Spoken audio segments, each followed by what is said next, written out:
गुरुर्ब्रह्मा गुरुर्विष्णु गुरुर्देवो महेश्वरः गुरुर्साक्षात् परब्रह्म तस्मै श्री गुरुवे नमः।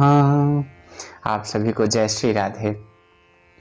हम इस सत्र में बहुत ही सभी भगवत पथिकों के लिए विशेष चर्चा करेंगे, क्योंकि जो भी भगवत पथिक है वह हमेशा कोई ना कोई, जितने भी वैष्णव हैं उनके घर में मंदिर जरूर होता है और उस मंदिर में शंख की स्थापना हम जरूर करते हैं। तो बहुत से लोगों का यह विचार होता है, यह मत सोचते हैं कभी कभी कि शंख की ध्वनि से हमें लाभ क्या होता है, क्योंकि बिना लाभ से कोई भी कोई काम करना नहीं चाहता, वो चाहे अपने लिए हो चाहे और किसी के लिए हो। तो पहली चर्चा हम ये करेंगे कि शंख ध्वनि से हमें लाभ क्या होता है, और यह चर्चा करेंगे कि उसको रखने के किस तरीके से क्या उपाय करें तो हमें उससे और अधिक लाभ हो। चर्चा वेदोक्त करेंगे। कोई भी अगर मन में शंका हो तो वो हो वेदों में लिखी हुई, पुराणों में लिखी हुई बातों से वो शंका दूर हो जाए, क्योंकि वेद ने ही, पुराणों ने ही कहा है, संशयात्मा विनश्यति। जो संशय रखता है किसी चीज में उसका विनाश ही होता है, कभी भी वो आगे नहीं बढ़ता।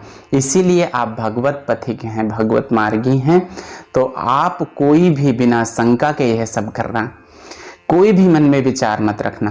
तो कभी कभी वैष्णवों के मन में विचार आ जाता है कि इससे हमें क्या लाभ है और इसकी ध्वनि से हमें कितने कितने लाभ हैं, इन सब बातों में चर्चा करेंगे। तो वेद कहता है अवरसपराय शंखध्वम। जो शंख की ध्वनि अगर कोई अपने घर में करता है तो जितनी भी दूषित शक्तियां होती हैं वो सब घर से दूर चली जाती हैं। अवरसपराय शंखध्वम, उसकी ध्वनि से ही जितनी भी दूषित शक्तियां हैं सब आपके घर से बाहर चली जाती हैं। अथर्ववेद कहता है शंखेन अत्वा रक्षांसि। इसका मतलब हुआ कि शंख की ध्वनि जिस जिस घर में होती है वहां जितने दूर तक उसकी ध्वनि जाती है तो रक्षेन अत्वांसी, जो कोई गलत आत्मा, बुरी आत्मा अगर उससे टकराती है तो उसकी हत्या हो जाती है। रक्षांसी, उसका हनन हो जाता है, उसकी हत्या कर देता है, वो ध्वनि उसकी हत्या कर देती है। इतना लाभ हमें शंख की ध्वनि से होता है। और वैसे भी वेदों में, पुराणों में कहा है, जिन वैष्णवों के यहाँ पर माँ तुलसी विराजमान होती हैं, जिन वैष्णवों के यहाँ शंख की ध्वनि होती है, जिन वैष्णवों के यहाँ घंटी की ध्वनि होती है, जिन वैष्णवों के यहाँ पर हवन होता है, अग्निहोत्र होता है, उनके यहाँ पर कोई भी दूषित शक्तियाँ प्रवेश नहीं कर सकती उनके घर में। जिसके घर में दूषित शक्तियाँ प्रवेश करती हैं उसका मन हमेशा इधर उधर भटकता रहता है। बहुत से लोग कहते हैं कि हमारा भजन में, पूजा में, पाठ में मन नहीं लगता, जैसे ही बैठते हैं मन भटकने लगता है। तो हमें जरूर से जरूर घंटी की ध्वनि करना चाहिए, अपने घर में शंख की ध्वनि करना चाहिए, और हमें अग्निहोत्र भी जरूर करना चाहिए।